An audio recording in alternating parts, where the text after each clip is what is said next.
শুভ সন্ধ্যা বন্ধুরা। বহু পরীক্ষার্থীরা বিভিন্ন সময় যে ফুড এসআই পরীক্ষা 16 বা 17 মার্চ হয়েছিল সেটার সম্পর্কে অনেক রকম আপডেট জানতে চায়। কেউ বলে কাট অফ মার্কস, কেউ এরকমও বলে থাকে যে রেজাল্ট নাকি তাড়াতাড়ি বেরোবে।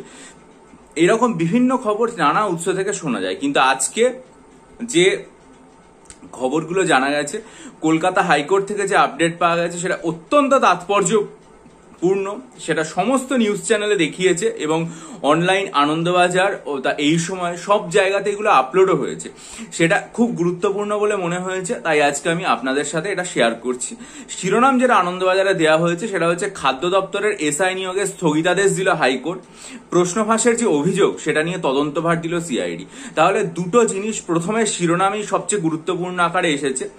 একটা হচ্ছে যে বিচারপতি রাজশেখর মান্থার এজলাসে এই মামলাটা শুনানি হয়েছে এবং এটাতে যেটা বলা হয়েছে যে এই যে নিয়োগ, যে পরীক্ষাটা হয়েছে তার মাধ্যমে যে নিয়োগ, সেটা দিয়ে আপাতত কিছু হবে না, কারণ এটাতে স্থগিতাদেশ দিয়ে দেওয়া হয়েছে, নাম্বার 1।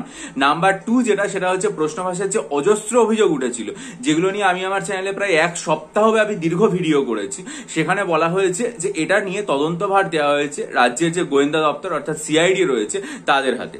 বিস্তারিত নিউজে কি বলা হয়েছে? বলা হয়েছে যে খাদ্য দপ্তরের ফুড এসআই পরীক্ষা নিয়োগে স্থগিতাদেশ দিল হাইকোর্ট এবং বলা হয়েছে যে এই যে মামলাটা সেটা রাজশেখর মান্থার এজলাসে সেটা শুনানি হয় এবং সিআইডি কে বিচারপতি যে নির্দেশ দিয়েছেন সেটা হচ্ছে আগামী 22শে মে অর্থাৎ মে মাসের 22 তারিখে হাইকোর্টে এই যে প্রক্রিয়াটা সেটা নিয়ে তদন্ত শেষ করতে হবে এবং করে সিআইডি কে জানাতে হবে।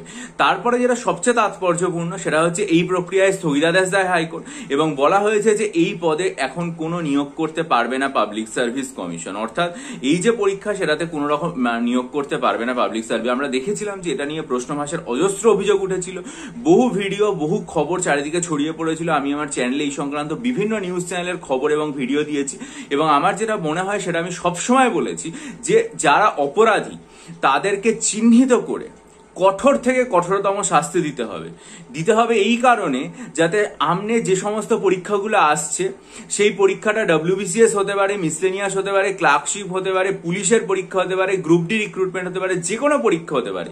একটা জায়গায় অপরাধীরা যদি কোনোভাবে ছাড় পেয়ে যায় তাহলে যেটা হবে সেটা হচ্ছে তারা এই চক্রটাকে আরো সমস্ত পরীক্ষাগুলোর সাথে যুক্ত করে দেবে এবং যুক্ত করে সেই সমস্ত প্রক্রিয়াগুলোকে আরো বিনষ্ট করে দেওয়ার চেষ্টা করবে।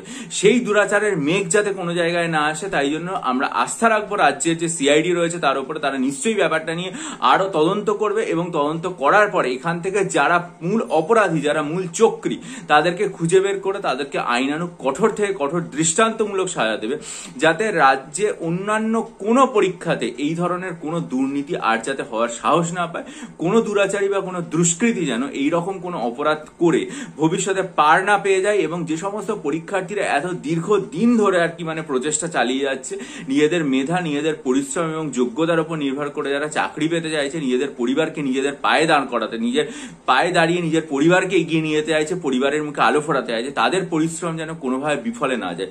তাই জন্য আজকের এই রায়টা অত্যন্ত গুরুত্বপূর্ণ এবং সেখানে বলে দেওয়া হলো যে এই মুহূর্তে এই পদে কোন রকম নিয়োগ করতে পারবে না, ফলে প্রক্রিয়ায় স্থগিতাদেশ জারি হলো 1 নম্বর। 2 নম্বর সেটা হচ্ছে সিআইডির ওপর তদন্তভার দেওয়া হয়েছে এবং তারা 22 মের মধ্যে তদন্ত শেষ করে জমা দেয় রিপোর্ট, সেটাও নির্দেশিকা দেওয়া হয়েছে। দেখা যাক এরপরে যদি কোনো আপডেট আসে সেটা নিশ্চয়ই সংবাদপত্রে আসবে এবং এলে আমি আপনাদের সাথে শেয়ার করবো। আপনারা চ্যানেলটা সাবস্ক্রাইব করে নিন, বেল আইকন টিপে দিন যাতে নিউজটা সঠিকভাবে জানতে পারে। আর একটা যেটা ব্যাপার সেটা হচ্ছে যে এই প্রক্রিয়া যেটা রয়েছে সেই প্রক্রিয়ায় আপাতত তাহলে কোনো নিয়োগ হচ্ছে না, ঠিক আছে? তাই আপনারা চেষ্টা করুন যাতে পরবর্তী যে প্রক্রিয়া পরীক্ষাগুলো রয়েছে মিসলেনিয়াস, ক্লার্কশিপ, সেটার জন্য খুব ভালো করে প্রস্তুতি নিতে। এবং আমরা সবসময় যেটা আমি চাই সেটা হচ্ছে যে যারা এই ধরনের দুষ্কৃতকারী, যারা এই ধরনের দুর্বিনীত এবং ভয়ঙ্কর, ঘৃণ্য, নিকৃষ্টতম অপরাধ করেছে সেই সমস্ত অপরাধীদের চিহ্নিত করে তাদের যেন কঠোর থেকে কঠোর শাস্তি দেওয়া হয় বিচার ব্যবস্থা এবং আইনের আওতায় এনে, যাতে সেটা একটা দৃষ্টান্ত হয়ে থাকে সকলের সামনে, যাতে ভবিষ্যতে আর কেউ এই ধরনের কোনো অপরাধ করার কোনো রকম কোনো সাহস যেন না পায়। এই বলে ভিডিও শেষ করলাম। ভালো থাকবেন, বিজয়ী হবেন, সফল হবেন।